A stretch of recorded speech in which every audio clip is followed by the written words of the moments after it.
Alright, let's continue our exploration here of muzzle flashes, flares, smoke and blast. We will do a few more sophisticated forms of these.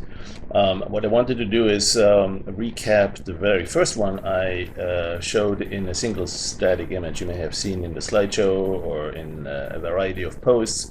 Single image describing the 6 or 7 steps you can do to create some front views of muzzle flares.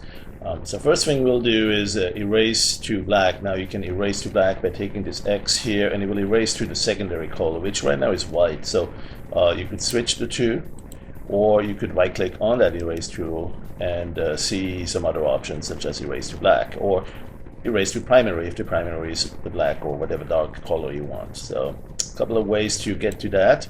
And then let's make sure we are on the brush tool. That's your default tool if you've just started up Howler. And that will be also the case probably with some of the others like PD Artist or PD Particle 9. By default you'll be in a brush tool. So if you use the left button or the right button depending on your color settings, you'll see some sort of a brush with kind of a airbrush kind of an appearance. And you have some shortcuts here at the top to navigate around different opacity level and do all sorts of different things with tablet. There's also a little tablet calibration tool here. One of the key things is that we have settings for brushes here, right? So, and there's a shortcut for that as well. I think you can see it under the view menu or not. Anyway, you can go to settings right here, and you might want to pin this down to keep it. And one thing you'll see is that there are settings that affect pretty much all brushes, or most of them anyway. And then there's also some extra settings for custom brushes. So there are actually different types of brushes. You see 3 categories up here, and there's a few more. These are the particle brushes that are in a separate category here for bristles and all sorts of other things, foliage and grass, particle brushes, where you can draw a full tree in a single brush stroke. What we'll do is we'll focus here on the custom brushes. So normally custom brushes, you'll start like this here, and maybe you'll set some bias, and you start painting with that, right? Or maybe you'll set cell density, and you'll have sort of a bristled appearance as well. What we'll do actually is ignore all that and instead go to brush effects. I like to call it FX brushes, but it's just looking at it in the other direction. So brush effects or FX brushes are brushes that are similar in nature in the sense that they are custom brushes, but they are predisposed for very special uses. So they are rendered, and just like you can here do a drag, a resize, you can do that in here too. So you do a small one or you do a big one, and then you'll see a little thing flashing up, and that's actually the re-rendering of that into a custom brush. And it is also using the alpha channel in that brush, so you have a full 32-bit depth there with opacity control. And so you can give it an overriding opacity here, but you can then actually flare these down. You can drag them around. You can also enable other things like the transform and have them rotate with the, like, follow the mouth for rotation. So then the brush might turn around as you go along the path there. Those are some of the options you see here if they are enabled, right? So right here in the custom area, you need to make sure you allow brush transform if you want that type of transform. That takes a lot of time sometimes on slower computers, like rotation angles, follow the mouse, random position is cheap. Just an offset on the position, we can do that anytime without much impact on the performance. But rotating the size on a large image, and I'm talking one that's maybe 1,000 pixels across and is loaded in your brush, that can take a while. So you want to be careful about whether your PC can handle that. Maybe this goes back to times when that was a bit of a challenge, and nowadays almost every PC can do that. So one thing we can do also here is change the hue, and it may affect the appearance of your brush, of your flare. And so you can add some randomness to that. But going back to this, with the custom brush, you can, like I said, you can set the size here and all of the randomness is still there now applied across that. Let's go back to it so we can kind of predict what's happening here. So we have some presets here: Doctor Who, explode, all sorts of different effects you can do with that, flare angels, lots of presets. Now that's not where it's ending. So one thing you want to do really is, let's go and erase this to black. Just explore these a little bit, right, and see if you have, oh there, look at that, some smoke, some bright stars, dim stars, dark reddish smoke, distant stars. So you may want to make sure that you also have the opacity at the right level. If they are distant, maybe they should be a little bit dimmer. This is great also for space scenes, space nebula, and sometimes you'll go and change the mode and go into a smear mode, right, and then so the whole thing gets kind of smeared away, which means you can use these for much more than just flares. But we certainly want to look as well at using these for flares. So experiment with those a little bit until you find one that you like this one here perhaps, and start painting in a regular mode, default mode, and you get these maybe without the random position. There you go. And now one thing you can do is make this in additive mode. And keep clicking on it so it gets brighter and brighter as you click a few times. And so you can see how you can quite easily create some flares of very different kinds and also different sizes. Just click and drag that, give it time to re-render, and there you go. So now the next step I want to do is talk about having something that's not seen from the front, right? Because I mean, this is basically what you would see if maybe somebody's holding a flashlight right at you, or you're looking at a car driving towards you and you have two lights from the headlights, right, and then perhaps two little ones as well, and maybe some other colored ones on the side with the blinkers. Maybe one of the blinkers is on. So you have all sorts of different things you could paint with that as seen from the front. Now what if you have it going sideways? And so we want to explore some of the other ways to paint these brushes or paint these flares. And for instance, if you start with one like that, if you go and place this like that, you could just smear it, right? You could just do a smear operation. In fact, you could actually just grab this, make it a smaller one, undo this, and well, that's not exactly it. But one thing you could do is you could deform it with the warp tool. So look here where we have the gradients. Right click on that, and you have the linear gradients, circular gradients, and other things. And there's a warp tool as well. And so with the warp tool, if you reduce the bias a little bit, you can go and create a little bit of a warping deformation. And so one thing I would do is perhaps explore that a little bit. And sometimes you get a nice little detached appearance of a second, you know, almost like the one that's following the bullet a little bit closer. And then as we've seen in the other tutorials, you could also then blend away this left side. And that's actually easily done with a linear gradient or a linear fader, selection fader. So you basically say you want to select, actually the other way around, you want to select from here. Oops, that's now cumulative. So let's go and Control D or clear the selection and redo that. So you want to select everything here from the left and then gradually less of it on the right, so that you kind of fade away how much selection you have. Now if you erase the selection, the left side here will be fully erased. So you can do that, erase the selection to black, right? And you do that a few times, and every time it will reduce even more that particular part here on the left side. So if you make the selection even tighter, let's do linear gradient, there, selection fader tool. Let's make it very tight, like something like this. Control D to start from scratch. Let's do here something like that. Make it a very narrow transition from fully selected to non-selected, and then so now you erase to black, and it's going to go away. Like so, you can put the gun, the cannon, the barrel, the exhaust manifold, whatever it is that's releasing this blast here. You can put that on the left side, pointing to the right. Place it right here on top, and you have your flare coming out in the right way. So let's explore a few other examples here. We have some flares like these. These may need a little bit bigger. There you go. There are flare angels. And so one thing you can also do is just paint it but have it fade. That's also a great technique. If you look at fading it, go back to that floating panel here with the brush settings, right? The ones you grab from here. So one of the parameters here in the lower category, we've seen the random hue, random saturation. Let's do the dry out. There.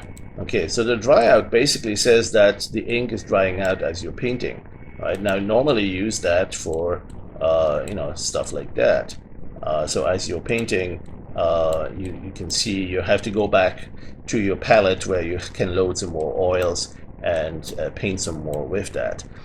And that's particularly useful if you do the post effects, perhaps for watercolor or translucent watercolors. And you also have sort of a gradual reduction of that amount. But we'll definitely also use that simply to draw our exhaust flares, muzzle flares. So let's do something like this here. Let's do a blue-green. Right? Any of these will just fade away. And if you combine that with a few other things, or maybe tighten it a little bit more so it fades faster, so it will be a shorter distance. There you go. And let's say we want to have some randomness to it. Like, let's say this is an incoming meteor and it's breaking apart, and there's some parts that are not quite at the front anymore. Right? There's maybe some other parts there, and so there should be a little bit of random noise to that brightness and thickness and width. What you can do is add some random positioning to that, so it's a little bit off. It's not all exactly along that perfect path. And in fact, that path doesn't have to be painted, because if you have a shaky hand, you don't want it, you know, be curved or something like that. What you do want is a really straight line. So one thing you could do is use the line tool here, the linear tool. And so in this case, it's going to draw along that path. Right, very nice straight line. And so that's a great way to draw something. Let's say you want to have you know, sort of an explosive look, like you're flying into the heart of a very dangerous area, and there's all sorts of burning fireballs and stuff like that. Right, and sometimes you need to change or adjust the dry out speed so that it goes a little bit faster, and then you don't want them to look all the same, right? You want to have some random hue, perhaps even, so they are changing color a little bit as they explode and release the gas that makes up their appearance. So that's another one, the dry out. I would definitely think that with that you can do some really great gun barrel flares, muzzle flares, as seen from the side. Let's do one more. Let's try, okay, this one here, right? And then perhaps change the hue a little bit. So one thing you can do also under the brush menu, you'll want to explore some of the options here to change the appearance, the coloring. Especially if you have a custom animator brush, that opens a lot more features under the animator brush timeline, because you know, all you need for an animator brush is 2 images in it. So if you go to store the existing one here, this is just one flare. And right now the film strip shows there's only 1 image there. But if you add itself to it, you now have 2. And so that becomes an animated brush, which means you are now invited to do much more with that. In fact, I'll do even more than 2. I'll do just add a few, add frame a few times here, maybe 6, 7, 10 times. So we have a bunch of frames that are all identical right now, but that's okay. What we'll do is go to the filter, brush, animated brush, and timeline, right? And so that's something that I think you may even see that in PD Particles, actually, because even though it doesn't do animations, it does animated brushes, and also PD Artist. So now here you see that image sequence, or a short summary of it. And what you can do is you can throw filters at it. And let's do a simple one, just one that changes the color, right? So maybe we'll do 2 things, like we'll change the size and we'll change the color. Right, so you could change, for instance, changing the hue saturation value. That's a really easy one to use, right? So you go from the current one, add a keyframe, and go to a different one here, different hue, change the keyframe there. And so now you have basically a transition where the color is gradually going to go from one hue to another. Right, so then you simply render that, and you keep the render if you want to keep going, if you want to add a few more things to that. Let's say you want to add a transform, you want to rotate it or scale it. So at the beginning, you'll go create a keyframe here for the current size, maybe even actually make it a little bit smaller.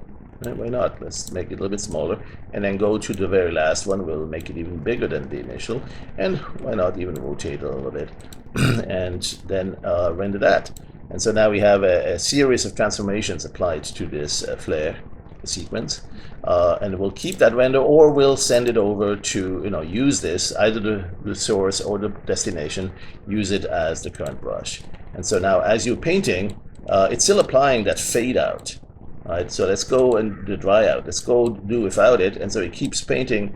And if you store this brush, certainly highly recommended that you store and manage a copy of this brush now. You can see in the film strip that it has a variety of images that change the size, but also change the rotation angle, and also slightly change the hue.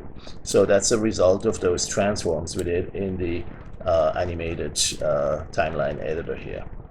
We're going to close this here. And just to summarize, we have one brush that's doing this. Again, we can use it now with the fade or with the dry out. There you go. And perhaps we'll do something like this. There you go. And we'll make sure we use this in additive mode. That's usually better for bright lights, flares.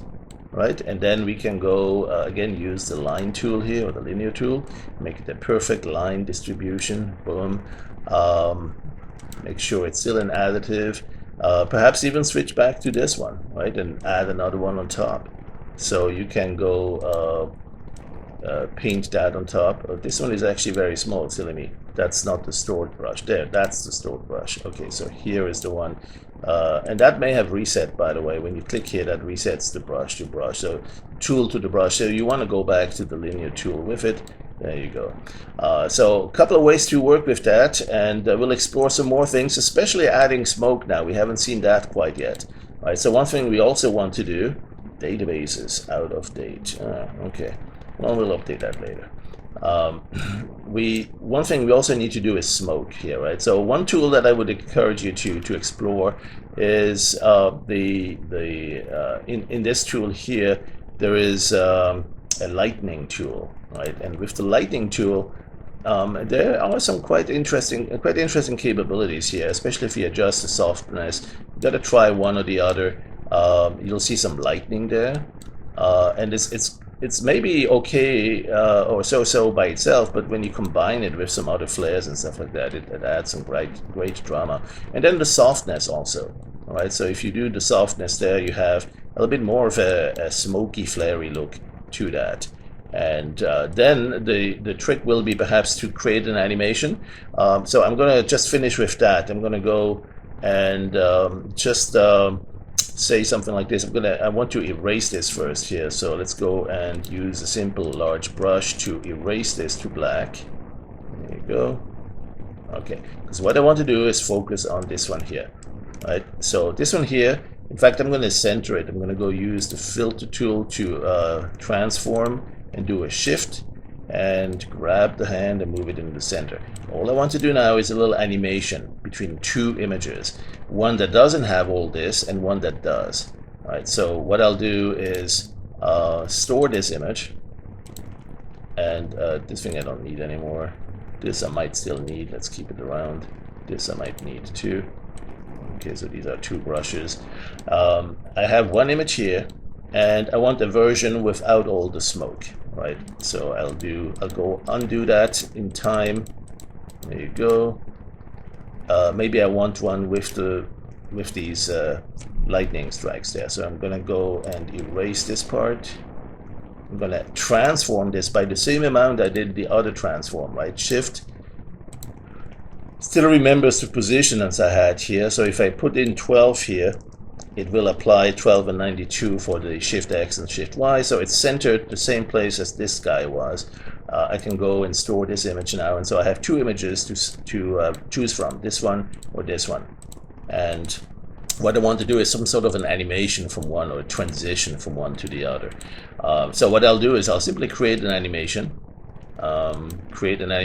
That's just got about 4 frames, and frame number 1 I'll start with this. Actually, frame number 1 I'll start with blank, nothing. Frame number 0, that's frame number 0. Frame number 1, I'll put this guy in. Frame number 2, I'll put this guy in, and frame number 3 I might even have more. I don't know, maybe I need another round of, no, that's not it. Let's go, let's do some fade or dry out. That's not it either. Something like this. Let's undo that. Maybe the step distance is too far. Let's go closer here, and let's make it kind of a additive. There you go. But then also a subtractive, because sometimes you want to use that to kind of change or show motion where things disappear, gradually fade away, right? And I just want something. It doesn't have to look good yet. I just want to show the basic technique. We'll explore that a little bit more in another tutorial. But what I want is just something happening here, right? And so that something is this 4th image. So we have now 3 images, and if we play them quickly, 4 images, we can see how it's that. That in itself is an interesting strobing light effect, right? But the thing I really want to do is actually show a few more transitions between these. And then there will be perhaps one more. Let's add one more frame here, insert a frame, and that one will be black. So we'll do erase to black. So we really have kind of a flare scenario. It comes in and has this mysterious snaky look, and but it needs to go and fade really quickly. So one thing we can do is simply, first of all, we'll use this a few times for different experiments. So let's go right here to disk, store this. So we have this little animation stored away, so we can quickly regain it. So one thing I'll do is right click on this 5-frame animation and simply go to time stretch. Now that's one way to do this, and you'll say let's make it twice as long, or click double again, or you could say I want it to last exactly 1 second. So you say I need 30 frames because I'm going to play this at 30 frames per second. And I do want to have frame blending, so it's gradually fading away the prior image and fading in the next image, and there we go. So now we have an animation that does this. That's not quite as beautiful as I was hoping, but it's a start. Now let's try another one. Let's go this one here, restore that so we have the 5 frames, and this time I'm going to use the motion prediction module. Alright, so with the animated motion prediction module, you might need just to have the first frame twice to get a little bit of a intro time or transition time. Let's just be safe and have that. Insert that first frame, and then also go to the last and insert that one. So we have really kind of a transition from this one that gradually eases through here. And now let's go do some magic with the filter, animated, and motion prediction module. And let's do a test here, dry run. We don't need to fiddle much with the search distance. Let's do tweens, let's say 12 tweens. So we're going to go significantly slower on this animation. The purpose is really just to see kind of what sort of transforms it can do. And also fudge factor, let's give it 0 or a minimum. I don't know if it's 0 or 1. And go, don't need the scan for dropped frames. There you go. So we're going to have 61 frames now. But one thing that's different is it's doing sort of a morphing transition, as it's trying to do with the motion prediction module, doing a transition from one frame to the other in the shapes of each of the tiles in that image. So I'm going to go maybe even bigger, there, 33. Let's try that. So that should give us 133. See how it's doing this distortion now?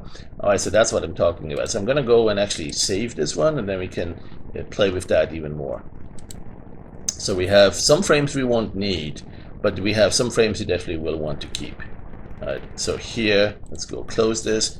First frame is actually a copy of the last frame, but we wouldn't really notice because they were identical in this case. Let's go delete that, you'll see this transition. So what I'm really interested in is, let me zoom in here a little bit. See how you get these strange looking branches or arms of almost like galactic nebula and plasma cloud distortions. That's the beauty of the motion prediction module when you abuse it, right? We're actually hoping that it's not perfect, and it's doing some really interesting things here that we can use for muzzle flares as well.